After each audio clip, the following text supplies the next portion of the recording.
Welcome to a new episode of F1 Fast Facts. Haas has protested the safety of Fernando Alonso's car following a heroic recovery attempt by Alonso to move his damaged car, which was involved in an accident with Lance Stroll, all the way up to position 7 at the finish line of the race. After the race, the FIA issued him a 30-second penalty, and Alpine is currently contesting that decision. Due to Fernando Alonso's punishment during the US Grand Prix, the FIA is now cornered should cars be allowed to continue despite sustaining damage in upcoming races.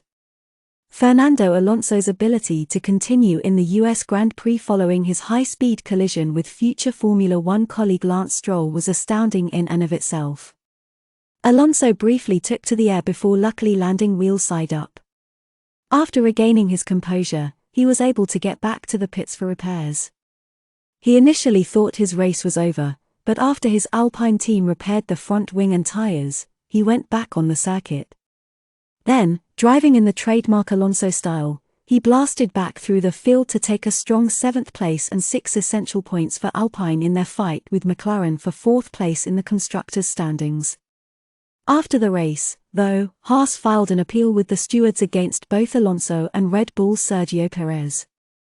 After both drivers failed to receive the black and orange flag for an unsafe vehicle, as Kevin Magnussen had done numerous times during the 2022 season, the team was dissatisfied and demanded consistency. Perez was carrying a broken front wing end plate, just like Magnussen, while Alonso's right mirror support was shattered in the collision with Stroll, although neither driver was asked to fix the issues. The stewards rejected Perez's claim, but Alonso received a 10-second stop-go penalty for driving a vehicle that was in an unsafe state, which translated into a 30-second time penalty and moved him down to 15th. Consistency is the one thing F1 teams seek above everything else, aside from victory. In Formula One, no two situations are ever the same, but all the teams and drivers ask for is a consistent approach to how similar occurrences are assessed and dealt with. Teams are always going to push the envelope as far as they can, and considering that mirrors had fallen off multiple times in the past, they would have seen no need to stop. If it was determined that the equipment was malfunctioning, it was the referee's responsibility to halt the player and make sure they were safe. Since there has never been an incident quite like the preceding one, let's assume that someone will experience car damage over the following weekends due to a broken mirror.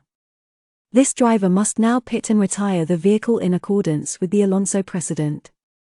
Simply removing the damaged component would not be sufficient, as Bauer stated that he believed the car was unsafe without 2 mirrors.